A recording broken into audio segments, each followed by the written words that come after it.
I don't know about you all, but I am very excited to hear what our cyber panelists have to say. Just a quick reminder to please use the notepad on your seats to jot down any questions, because we will be opening up to audience questions here at the end. And so, speaking of our expert panelists, it would be my pleasure to introduce you to Mr. Mark Needham. Mark has been in the industry for 20 plus years and got his start by working with Intel. He's now working as the director of IT for a company called RealWear, which makes hands-free wearable technology. And so this was of particular interest to me due to the significant importance of good cybersecurity practices while working with proprietary technologies and the unique challenges that come with Internet of Things as well. And Mark is particularly experienced with phishing emails and SMS phishing, or smishing, which I'm very excited to get to interview him about a little bit here today. Mr. Shola Adegboy, say that correctly, right? Yep. Okay. Perfect. And so Shola is a certified information security professional with over 20 years combined experience in cybersecurity, as well as information technology, product security, and assurance within the oil and gas, payment card industries, education, health sector, and semiconductor manufacturing. His experiences cut across major security domains, but are not limited to policy development, regulatory compliance audit, risk management, enterprise security architecture, disaster recovery, security awareness training, technical program development, and security incident management. Prior to joining Intel, which is where he currently is, he was the Chief Information Security Officer for Howard University and the University Hospital. Currently, he works as a security researcher and program technical manager, where he collaborates with security architects supporting product development teams. During his ample time, he enjoys mentoring, playing the piano, and supporting his son on the soccer field. And then Mr. Dan Pritzoff. Dan has also been in the IT cybersecurity field for almost 20 years, doing everything from network administration, vulnerability management, web app security, and more. Dan holds a master's degree in network communications management with a core focus in security. And so I've had the pleasure of working with Dan over at Edge Networks. And while Dan is humble, he has quite the impressive collection of knowledge, drive, and passion for cybersecurity. And upon asking for a fun personal fact, I learned that some cybersecurity specialists are very private people. What I can tell you is that in Dan's free time, he enjoys going for hikes with his partner and their pet. So what I'm hearing is that there are a collective 60 plus years of experience on this stage. So let's get started. So we got our... So you wouldn't tell her what your pet's name is?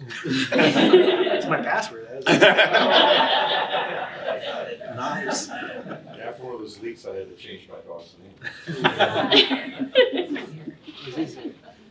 So I'm going to start off by calling on Dan. If you receive an email saying you need an urgent patch, should you accept and apply it right away, or should you kind of take your time to verify with IT and Cyber? Yeah, I mean, that's a great question. I think sometimes we do see that come in.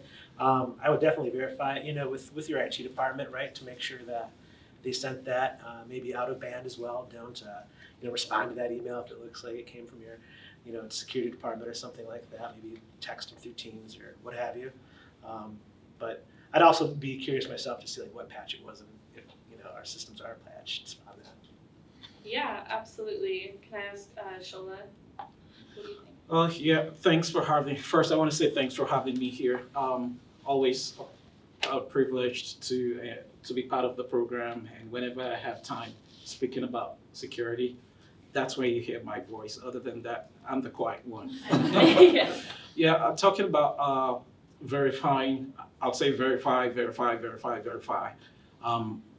There's a lot of reasons to this. You're going to be hearing from us today. Challenges when we have programs like this is for us to have a better understanding of what's happening in the recent times in security. The bad actors, and sorry if you're one here, are consistently thinking, and so it's important that we also think, how could that be? So receiving a patch email saying, hey, that's a patch, even if it's coming from my admin, if it's coming from my engineer, I'm always gonna do what? Verify, verify, verify. So it's important that we verify. We just have to build that consciousness. At Intel, we call it security mindset. You build that mindset there to always verify. Yeah. Fantastic. So Mark, if a necessary patch comes out, will someone notify you, or do you think it's up to you to stay on top of security research? As a user, Yes. so I would say that I would like my users to be up on top of security research. We try to keep them informed of, making sure they understand what's happening on their computer and what patches may be necessary. We also do let them know, and I make sure they verify. So if I send out an email that says, hey, there's a patch, you must download this patch or whatever. First of all, I probably wouldn't send that email out. But if I did, I would expect people to respond to me. And if they didn't, I'd probably ask them why they didn't respond. So we're a small enough company, we're not large and giant, so we can get away with that. But yeah, I would definitely verify. Perfect. Let's see. Dan, what is the most high-stakes security patch you've encountered in your career? I don't know. I mean, it's a tough question, I suppose. Like all of them, I like to have them be important, but I guess I could go back to maybe with Shell Shock and Heartbleed. It was sort of like some back in like 14 and something like that, and that was pretty interesting because like it was an old bug for the most part. It was like 20 plus years old, and it was really it was happening a lot. So that can definitely change the severity of a patch when to apply that. Is that if the threat actors are out there actively exploiting them, it's one thing if it's a higher critical patch, but if they're actually in an exploit toolkit or something like that, that's when you definitely want to be mindful of them. But yeah, probably that. There's probably some late nights worrying about stuff and turning things off, and yeah, I think those two would be mine. Awesome. Yeah, so Shola, what about you? I think the top ones that I'll talk about is the one the one that actually brought about the executive order, which we all know about just recently in 2020, the SolarWinds. That was a crazy one, the SolarWinds attack, and where everybody had to patch. You just had to get them, and the people weren't only patching, people actually were checking their systems, looking, hey, am I vulnerable? Just because it was a supply chain attack. That was a huge one for me because my organization, everybody was running helter-skelter. What do we have to do? People talking to the folks that discovered. We're trying to reach Mandiant, which is also FireEye. I think they mentioned something. We're trying to talk to Microsoft. What have you discovered? We're keeping updates, and we're trying to push patch as much as possible. The more recent one happened, which was a patch actually, Log4j. Anyone heard about Log4j last year? I'm not sure if you're a security engineer. I'm not sure you had you had a Christmas or you had any break last year because everybody was on it. So Log4j was a big one for me that we all scrambled together. I work for the product assurance security within Intel. And even though we are on the product assurance side, product assurance is simply focused on the security within the product compared to my background and years of experience with cybersecurity. But with Log4j, there was no product, cyber, everybody was on the deck and saying, hey, what do we have to do? What are the systems affected that we have out there that we need to take action and patch immediately? So I think that's another big one for me. Yeah, that was a big one for us. Yeah. With IoT, the problem is sometimes you release a product, you put it out there, and then it's like set it and forget it, right? That product's 2 years old. Yeah. People are still using it, Uh-huh. and it's, that Log4j was really Yeah, nice. That was, It was. especially enterprise customer. Here, my product assurance, my product's not going to cause a breach in your security system. Yeah, you better know about that one. But yeah, that was a big one for me. Oh yeah, I actually broke out my Cricut and made a mug with a Christmas tree and ornaments, and I did 12 days of Log4j. Wow. Made myself a mug. That's what I use the most. Wow. All right, Mark, have you noticed any major ways in which phishing attempts have evolved over the years? What is the earliest phishing attempt you remember seeing? Oh, I think they have evolved. I mean, people have gotten smarter. So it used to be I could just send an email and then you'd respond to me. I could trust that person. And then we started doing things like, well, let's mark things as external. And then people would send in true text rather than in HTML. So I had to get around that. And then it's become people gotten smarter and smarter. Like I said, the bad actors have figured it out. Like social engineering is the thing that bothers me the most, because that's the biggest vulnerability point in my organization is a user. And so, yeah, I've noticed it. Used to just be I could send an email, I'd respond to that email. CEO sends me an email, I could trust it's the CEO.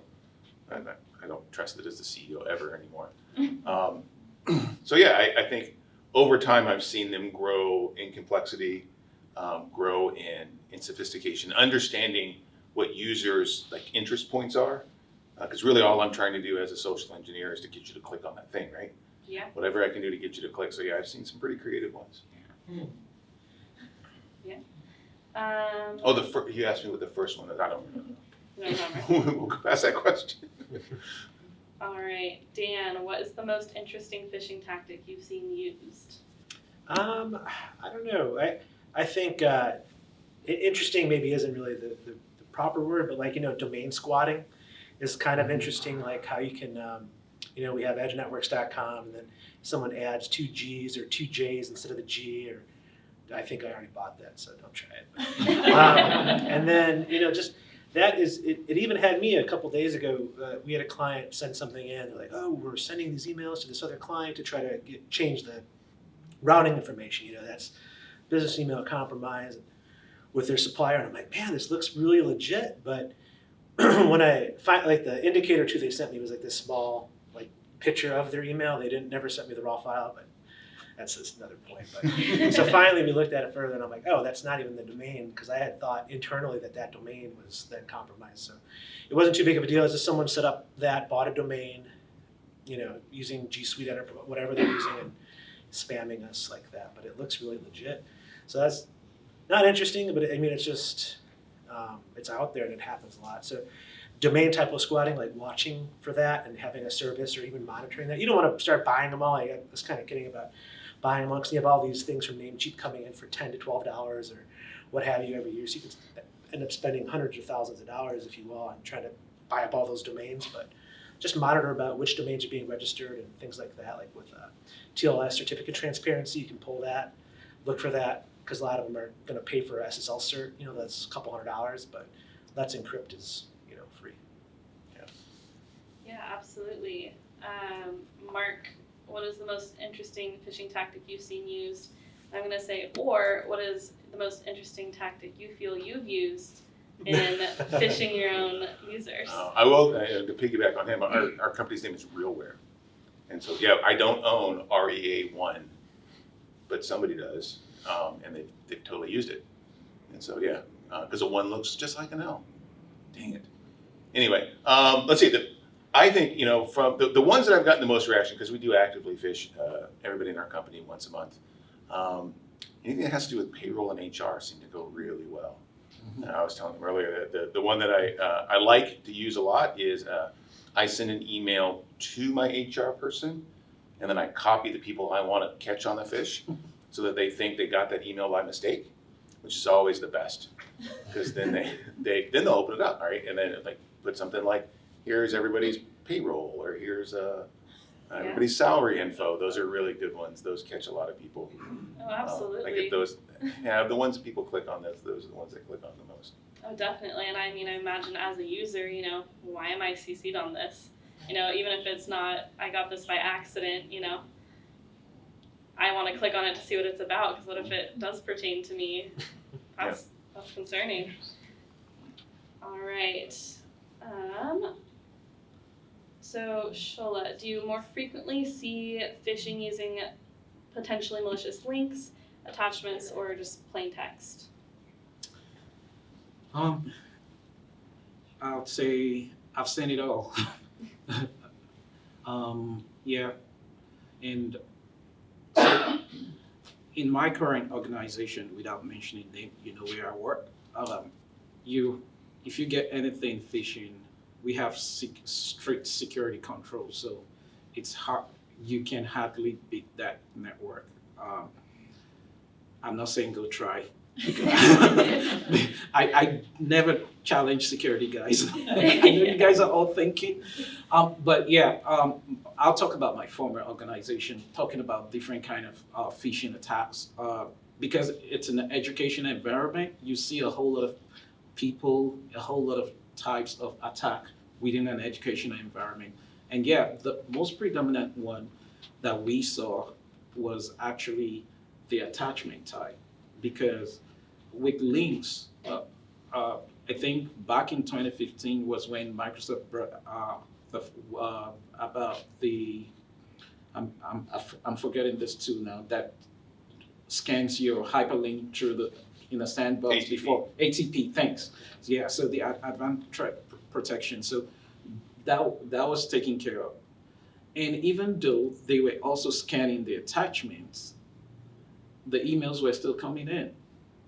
So sometimes it takes you to actually sit down with those email and do an analysis to understand what exactly, how did it beat the network, how did it beat the DKIM, what's it called? DKIM and SPS. And DMARC that you've set up, how did it just cross into your organization? And you find out that that's still the easiest way to get people to think. So I see that a whole lot, yeah. Yeah. Wow. All right, Dan, what is the sneakiest phishing email you've seen? Did it work? That I've sent, or Either way. either way. Thankfully, I guess a lot of times, things do come through and users click and go places, but we also have a good endpoint detection on there. So most of the time it'll maybe start to run and then maybe write to disk and then maybe make one DNS request, but it's usually stopped at that point. So you have to make sure that you train the user, verify, but sometimes maybe you're just looking around and someone clicks it. But having a good, strong endpoint detection tool on there would be another recommendation for sure. But Yeah. yeah. Absolutely. And then Mark, can I ask you as well? Do you have Yeah, sorry, I was just gonna jump in. The trickiest one that I've seen was an email going to an exec admin saying, "Hey, I'm here, I'm blah blah blah, and can you?" Because typically they've been doing so, right?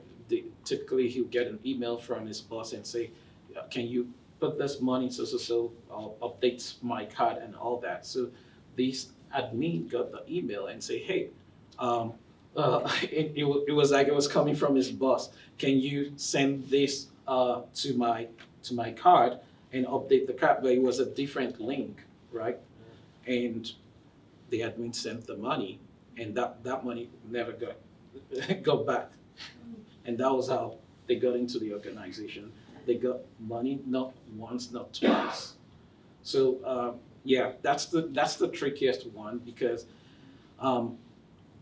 the way it happens when they wire the fund into a specific account. Most of these accounts are temporary accounts, even before the what's it called, the government can say, "Hey, bank, what's happening? Blah blah blah." The money is already moving through multiple different banking system and accounts. So it's really a pain in the ass when you see such thing. But it comes just in a sneaky way, hey, I was gonna sorry to add on this. One of the things that I've seen that's very very technical that attackers do now is just the way you're thinking about. Have you ever discovered you're thinking about something to buy and that thing pops up on your email? You're thinking about it. You haven't. Maybe you've not seen it. It's called the magic of AI. You're thinking about it, and maybe you spoke about it, which tells you our devices are listening as well. But what I want to bring out of that is that because there are several algorithms and AI that's actually monitoring what you're putting within each system, or what you're talking about, because your phone is listening, they're able to pull this algorithm and push to you what you like. How does the bad actor uses that? They actually take those information from the same people which we know that are selling this kind of information. I would mention the name, we all know the name.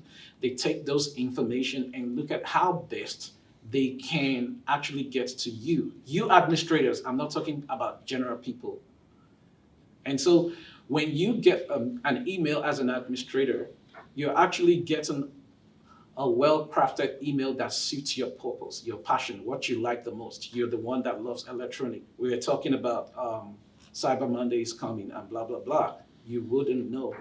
There's a couple of ones that I also know that's very, very common now. It's the survey. They just want to get a survey from you. Oh, and we'll give you $50. I can do this. My company doesn't have to know. They'll give you $100. They do the blah, blah, blah. And people jump on those emails.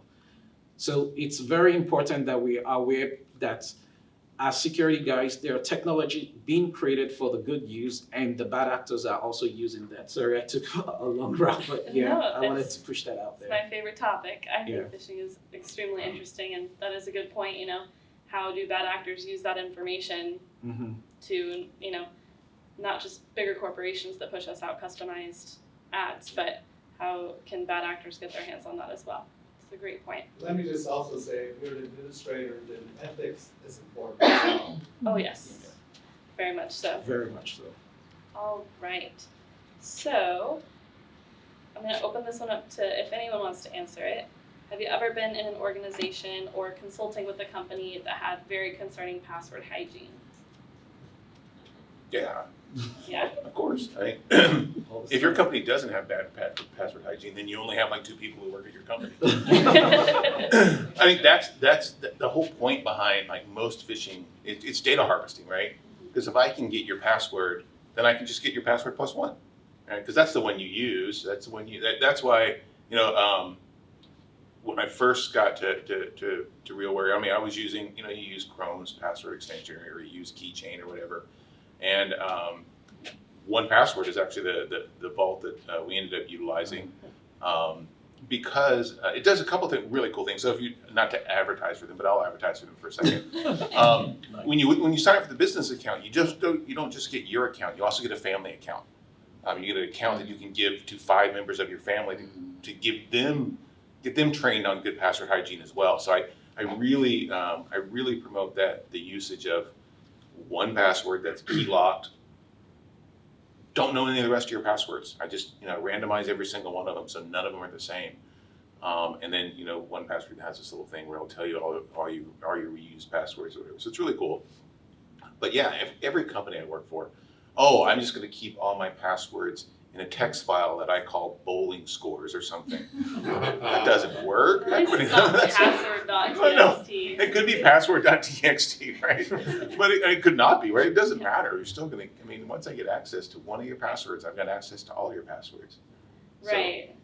Yeah, absolutely. So who in here has gotten frustrated with having to have long passwords or complex passwords? Raise your hands. Probably most I don't people. even know I got a password. Yeah. And then for my IT cyber folks, I think should be most of you, but how many of you have received complaints from friends, family, or coworkers about having to have a long, strong password? Even if you're not frustrated by it, I'm sure you know someone who is. Talking about password managers. Yes. Yeah, I'm someone that it gets me really, really irky. How do I have to type a password, a 15-character password length, and remember that? And it's not even painful when you have to do with just, hey, I have to log in. But when you have to remember a 15 length character for 10, 15, 20 systems, then it becomes crazy. And I see the reason. That's Yes. where the password manager comes in. You just need something that has end-to-end security encryption in place that can easily move within systems, that allows you to say, hey, I have this. If you're for the browser users, I think Chrome now does this. Your iPhone, Safari does it as well. They check your passwords against every other way you're logging into, and they can easily highlight and say, hey, by the way, you have the same password here, blah, blah, blah, and they're seeing that as a weakness as well. But the good thing about that is when you have a password manager, I'm not gonna make it 15, I can make it 60, I can make it 30 by length, and I'm easily moving within systems. Yeah, I think that's a great point, because obviously in cybersecurity, we tell people have long, strong passwords. We also say don't use the same password for everything.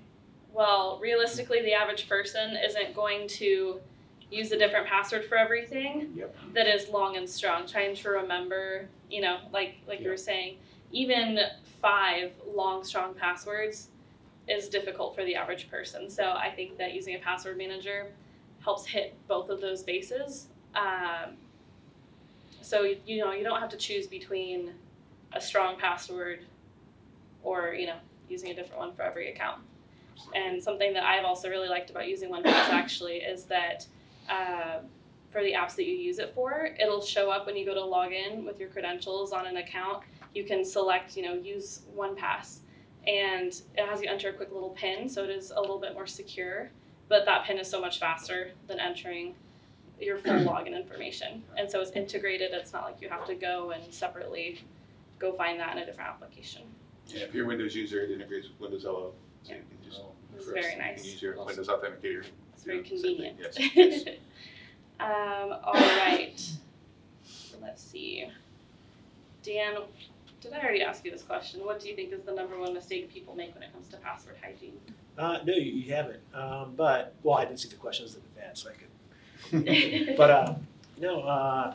So with bad password hygiene, I think we just kind of were talking about it. It's, having similar passwords or increasing the character by 1 if you're changing them, which I think as cybersecurity people, we've also kind of changed things. We'd be like, 8 characters, and we're going to rotate them every 90 days. And it's 8 characters still, but we're going to do 60 days. Or I've been in an organization where we were recycling passwords every 30 days. I mean, even my password generator was using more weak passwords, I felt like. And it's really not about the 8 character limit anymore. I think it's more like 12, 15 characters, and click the button to randomly create them to not have anything to do with yourself. But yeah. Awesome. So Mark, do you think that the publicity and depth of information of one's social media profiles should call for stronger password hygiene?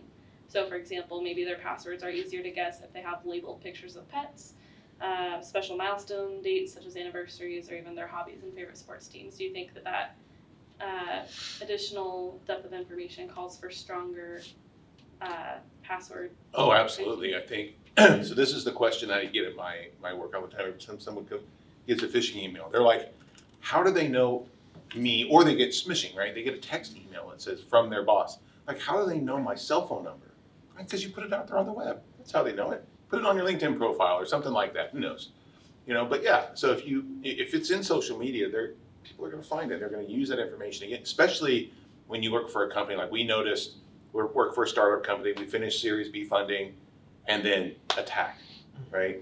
We finished Series C funding, and then attack. Major press release, attack, right? Because they're like, oh, we're in the news now. It's a little more vulnerable. How fast do you think that happens? That happens really quick. Hours. Like hours, yeah. Like we just had a major press release for a product, happened yesterday, I am sure I'm gonna get all these people in my company saying, how come I got a text from our CEO asking me to do something?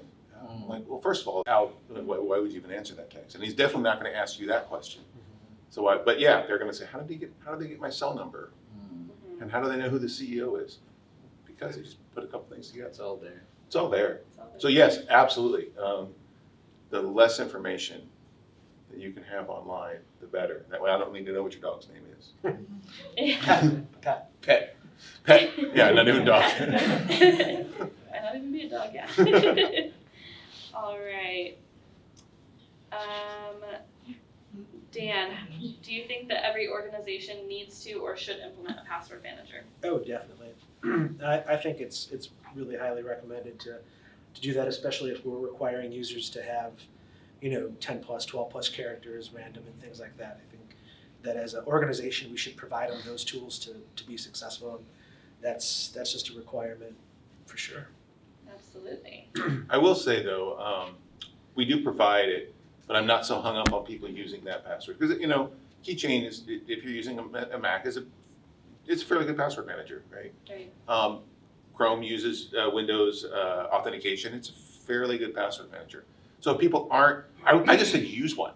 Like you're better off using one than not using one. So I could say use one password, and I'm real hard about it. I used to work with a gentleman in the organization or the crowd here, and he would know that I'd get grumpy when people wouldn't use it. But it finally came to the point where I'm like, as long as you're using something Yeah. other than a Word document, then I'm okay, or a sticker on your computer or the same password over and over. All those things are bad. So let's take baby steps. So Yeah. we offer one password. I find out someone's using Keychain. I'm like, okay. Yeah. You're better than not. Better to have something than nothing, for Yeah. sure. I think to add to what Frank and Dan said, one of the key reasons why you should use a password manager, we've talked about 1Password, and I think there are other projects out there too, is you find out that it's really, really hard when it comes to service accounts within organization. Having one engineer leave and you have a new engineer and you're gonna have a new engineer, and then because this engineer had all the password, he's gonna take it out of that. Even if I say, hey, the things in his brain, you can take it away. So he knows the password. The policy and the requirement is for them to change those passwords. You can imagine when you have hundreds and hundreds of systems and you're asking an admin to go change that just because one person leave. Mm-hmm. That's what the password manager does for you. Yeah, absolutely. Alrighty, so talking a little bit about multi-factor authentication. Mark, what would you say to them if they ask if MFA is truly necessary? I say everywhere you can use it, you should. I know it's a pain in the butt, but and it is. But it is an extra level of security to say that you are who you are. So any chance you can use an authenticator, I would use it. Yeah, absolutely. I think it is really important, multi-factor authentication. Every security measure has its pros and cons, but I think that it can even tell you that someone's trying to get into your account. If they have gotten your password and they're trying to log in over and over again, you'll get those requests and you'll know someone's trying to get in. Uber. Instead of but yeah, instead of someone getting in and you don't find out if they're nice and quiet about it. All right, so Shola, what situations have you encountered that could have caused a bad situation if multi-factor authentication hadn't been in place?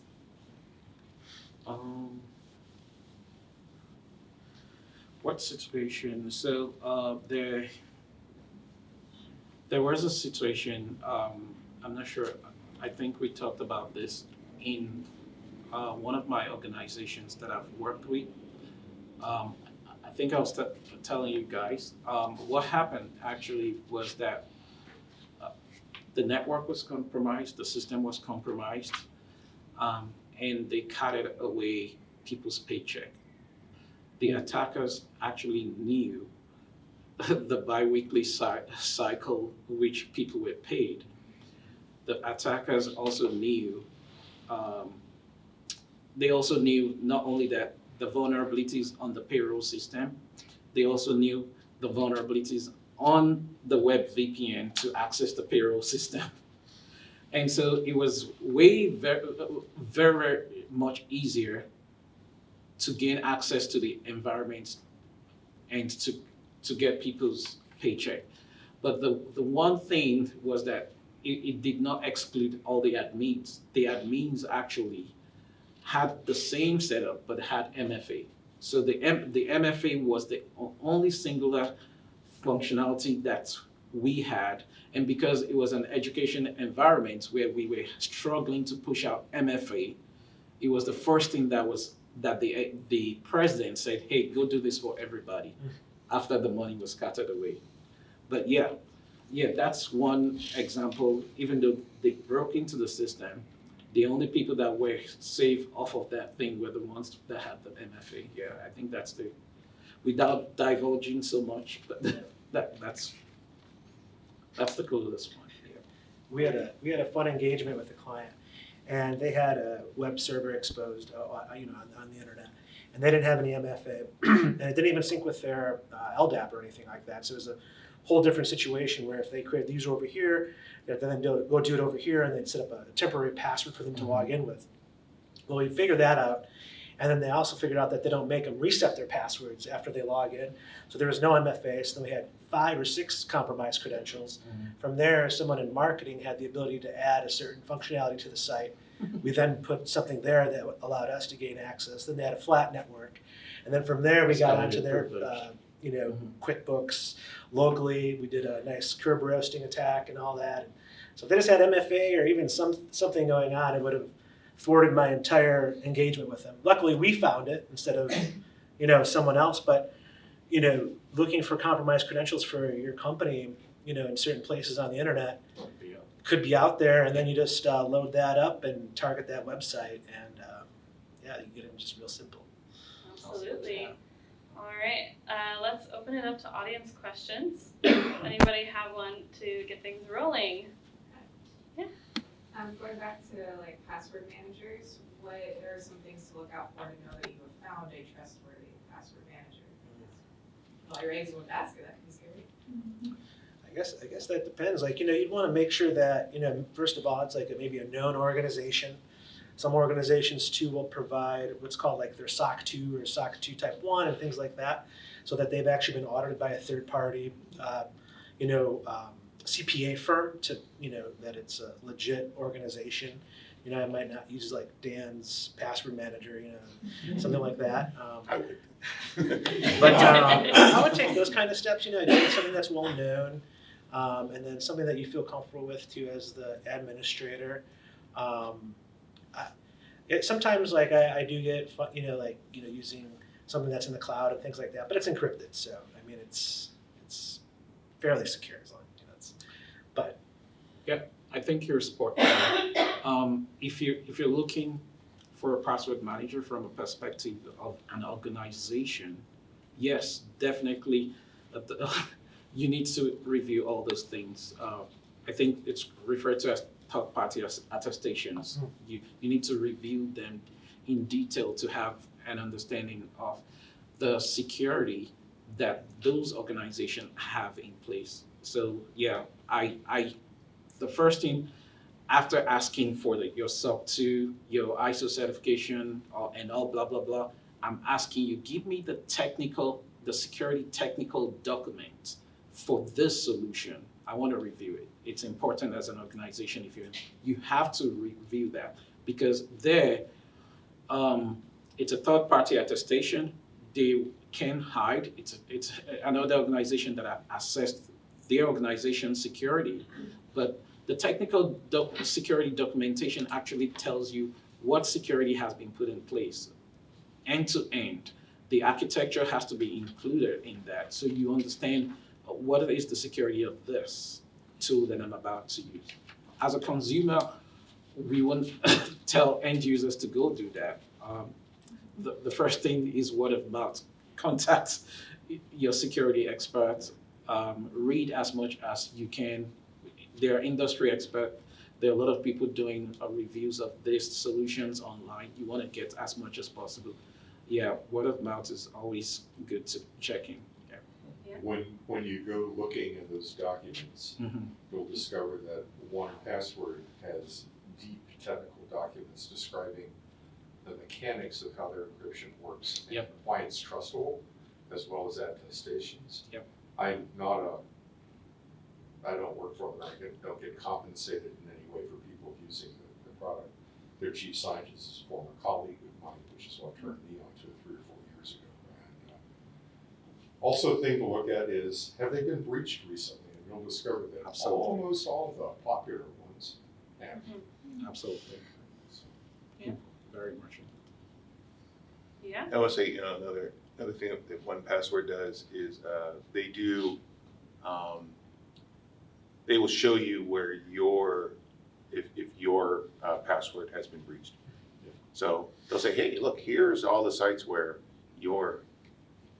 that password you're using, that's already Well known. well known. Yeah. Right, absolutely. I have another question. Also pull from submitted questions, a couple of them. Alrighty, so let's see here. As a solo freelancer with a limited budget, what are some of the top cybersecurity tools or practices that you'd recommend to be as digitally protected as one can be? So, as a solo freelancer, what are some of the top cybersecurity tools that are maybe affordable, accessible? There are two. So you may know that, especially when it comes to phishing and email, I can read, I do not know what to do. I do not want to click on it, especially if you're using Outlook as a client. You can drag that email, you can move that email, you can scan that email externally. I tell people, do a check. You can scan it. There's a virus total out there that scans your email. There's a URL scan.io. Yeah. It gives you, so for you to verify a link, an IP.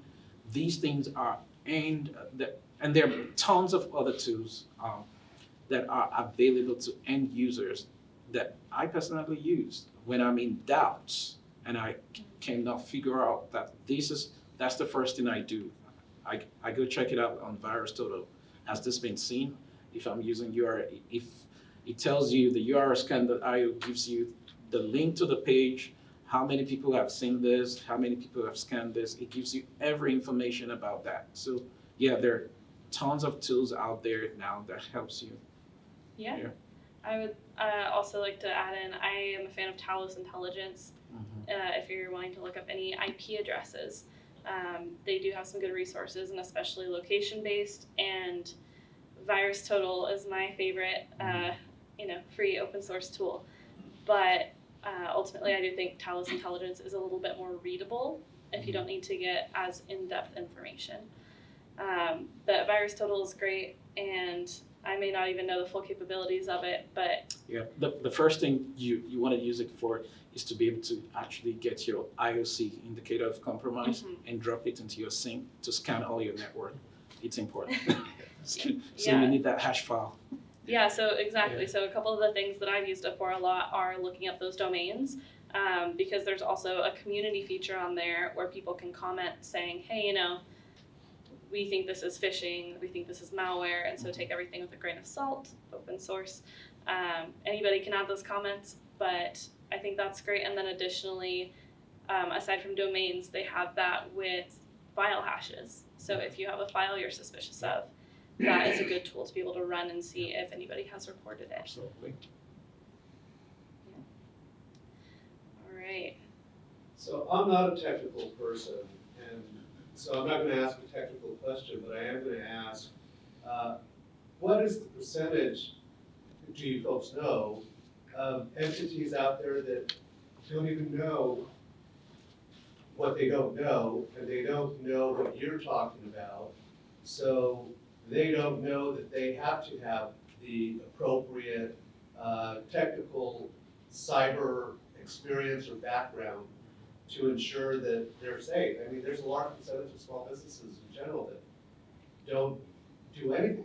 Yeah, that's a great question, and I think you just described a lot of my clients. That's what I'm thinking. So- The opportunity for you folks is incredible. Yeah, so what I've been finding, from my perspective, I just think that there shouldn't even be a sales team. No offense, Joe, for cybersecurity, because it's just sort of a requirement. But really, it's coming down to education. So a lot of edge networks, we're a managed service provider, so we provide your printer needs and your new user creation. But then, as you begin to mature as an organization, hopefully your MSP starts to have these conversations with you about leveling yourself up. I always use this term a lot, but leveling up your cybersecurity posture. And what really is it also it's coming to regulations. So we have some federal things that have been getting pushed into place. We have some states are better than other states. California, Colorado, Virginia. Virginia and Colorado are two new ones that are going to have more requirements, like California did with their California Citizen Privacy Act, the CCPA.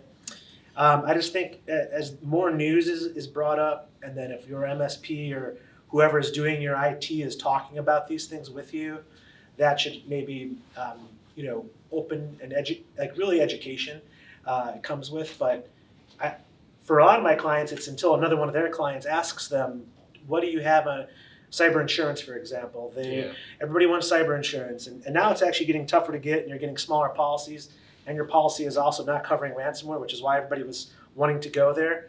Before you could get like $1 million policy for ransomware, now you get $1 million policy for cyber insurance, but it's if your switch gets wet, and then there's $30,000 for ransomware. But a lot of them started to come to us and ask us what these things are, and that's what helped us with that. But I guess sort of ignorance can't be bliss, right? Like if you get pulled over not knowing the speed limit, it's still. So I think if businesses are starting, that one question was interesting about like different free tools, and it's almost like you need to budget the same way you do for pens and pencils that you're doing for security. It is cheap to start a company nowadays, right? You can go to get an LLC real quickly. You can go get a website spun up. You get Square. You can get all your PayPal things set up. But there's not like a security solution for that unless you are using like G Suite. G Suite has like the business side of it that has advanced security threat protection. And then Microsoft, at least business class instead of just a generic one. But really, you want to move into like a E3 license. It's instead of $8 a user, it might be like $25 or $30 a user. But I think businesses have to understand that they have to budget for it. It's working with a client, and they're like, wow, this is really a lot of money, and I'm like, yeah, but like you haven't really bought anything since 1990. If you would have put a little bit aside like every year, now when I say this costs X, it's not going to be as huge as a hit because you've been budgeting and planning for that. But and it would also be that it may seem expensive now, but it's more expensive if you don't implement it. Yeah. And then it'll start draining you of your money. I have seen Beverages that. always more expensive. Yeah, I've seen that up close and personal with a small business of a very close friend. And unfortunately, I'd say to her, you really need to look at this. You really need to not leave your passwords, on your monitor. But unfortunately, it did take to that point of getting compromised, and that ended up being a rootkit for anyone interested. But some very mysterious things, some very complex and things that, as someone in cybersecurity, I didn't immediately say, oh, I think it's probably this.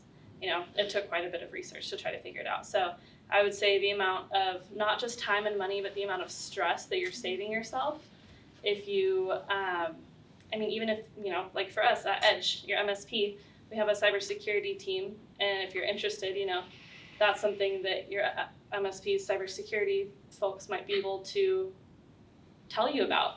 Even if you're not a technical person, it's part of the job is to be able to explain those technical concepts and why they're important. I know we tech guys like to use acronyms a lot. So what's MSP? Oh yes, thank you. For those that don't Thank know. you, exactly. So MSP is a managed service provider. But your managed service provider, your IT company, if they have anyone in cybersecurity, even if it's something like you look for consulting outside of your IT company, get someone to help you learn if you're having trouble with the resources that you're finding. So to add to that as well, you know, being, most of this room being IT professionals, it's also a common misconception that just because you're in IT or you understand your network, that you get and understand cybersecurity or what's happening in that world. So I think a lot of organizations get wrapped up into the fact, oh, we have an IT company, they're taking care of that, when they really aren't. And they don't know, nor do they want to pull back the covers and understand. So I think education is important, and why an event like this is important. And, you know, make sure that awareness around these small things, 90% of it is the user. Absolutely. You know, and how that education can help them to not run into those pitfalls, right? But they're always evolving, and it is something that's really important. So just to add to that question. Yeah, and actually, Joe, that kind of brings it full circle a little bit too, because the topics that we've chosen to highlight today, such as the importance of keeping up on security patches or phishing awareness, or password hygiene, password managers, multi-factor authentication. These are some of those things that are really great to understand and understand the importance of, because those are some of the best lines of defense that you can learn and have implemented, even if you are not a cybersecurity expert. Something as simple as enabling multi-factor authentication gets you that much closer. Doing a little bit of research or having us do a phishing simulation for you to teach you what to look for can be another way to prevent all these things, or phishing at least, but a lot of phishing emails. So I think that that's really fantastic. So if we can fast forward a little bit to our drill down, we'd also like to just touch on a few good cybersecurity rules of thumb. So one of those is protect your systems before you connect. So going back to ensuring that before you connect a device to the internet, that you have applied recent security patches. The longer your password is, the stronger it is. So according to NIST, which is the National Institute of Standards and Technology, password length is the primary factor in characterizing password strength. And also don't write it down in an unencrypted file or a piece of paper on your desk. Lock your screen every time you leave your desk. So the amount of time it takes to run to the bathroom or pop into a coworker's office to hand off a document is all it takes for if someone was inside your facility to plug in a rogue USB or to send your boss a message saying, hey, I left my computer unlocked. Watch what you click. It might be a trick. So going back to talking about typo squatting, make sure that the link is actually the link that you're trying to go to. And then stay prepared. So do you perform vulnerability assessments, penetration testing, or phishing simulations? Can you identify all of your endpoints, risks, and vulnerabilities? Do you have an incident response plan in place in case of an emergency? A destructive malware infection with no incident response plan could be just as debilitating, if not more so, than inclement weather. So these are all some things to consider when being cyber prepared and having collective responsibility for the cybersecurity of your organization.